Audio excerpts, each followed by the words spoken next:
La casa yacía en silencio bajo una gruesa cúpula de cristal, donde solo se escuchaba el leve zumbido del viejo calefactor y los secos tic-tacs del reloj de pared.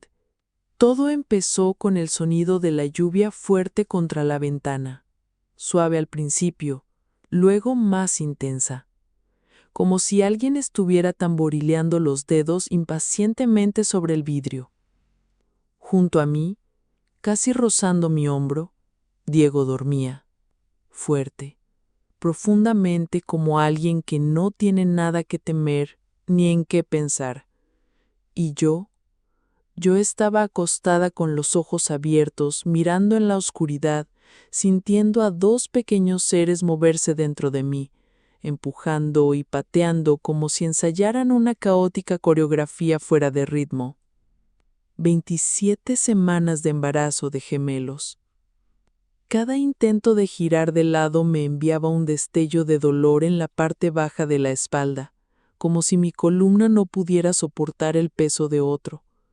Me incorporé lentamente, sosteniendo mi vientre hinchado con la mano, y susurré, casi inaudible: «Shh, mis amores, estamos bien.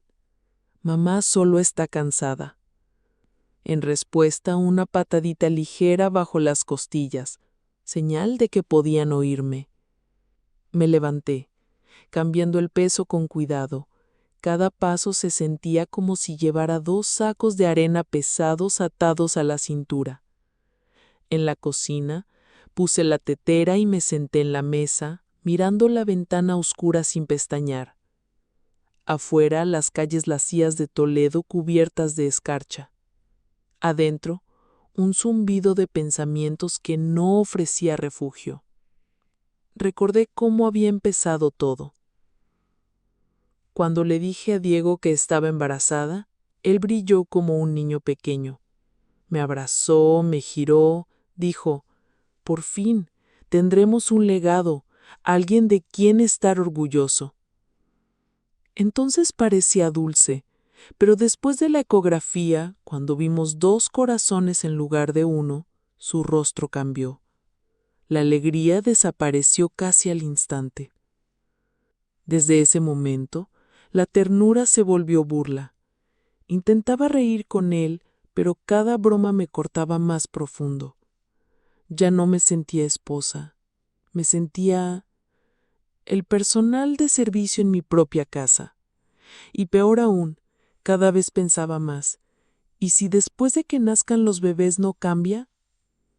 Esa noche, en la cocina oscura, con una taza de té verde en las manos, me prometí una cosa: no importa lo que traiga el futuro, nunca me verán rota. Al día siguiente estuve frente al espejo, cepillo de dientes en mano, observando cómo mi rostro había cambiado en pocas semanas: pómulos más suaves, ojos hinchados por las noches sin dormir, cabello pegado a las sienes. Diego se apoyó en el marco de la puerta, tomando café fuerte, sin sonrisa, solo esa media sonrisa que había estado mostrando últimamente, como si estuviera en una broma que yo no entendía. «Estás grande», dijo casualmente, como si hablara del clima. «No te esfuerces mucho hoy.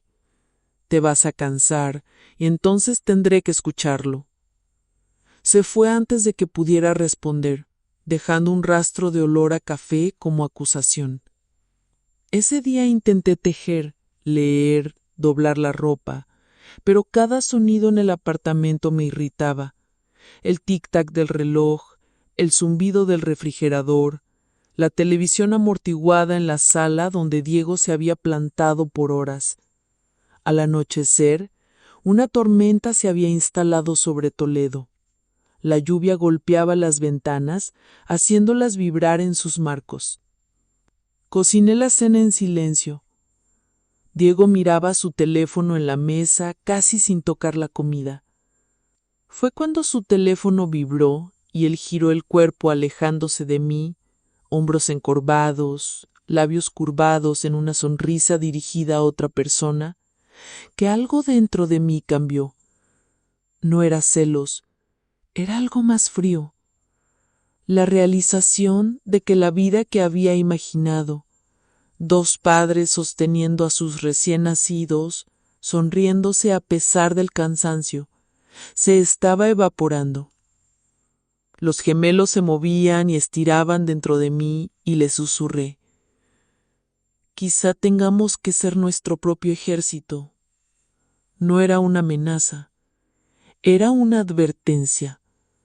4 días después, la primera contracción me golpeó como un puño desde adentro. No debería haber pasado aún, no a las 27 semanas. Estaba en la cocina cortando pan cuando el cuchillo se me resbaló de la mano por el dolor impensado y agudo. Me quedé paralizada, respiración superficial, palma apoyada en la encimera para mantener el equilibrio. Diego estaba en la sala riéndose de algo en la televisión. Lo llamé una vez, no respondió. Lo llamé de nuevo, más fuerte. Apareció en el marco de la puerta, con irritación en el rostro. ¿Qué ahora? Creo que algo está mal. Me miró como si acababa de interrumpir su programa favorito por nada. Siempre dices eso. Siéntate, respira, estás bien. Pero no estaba bien.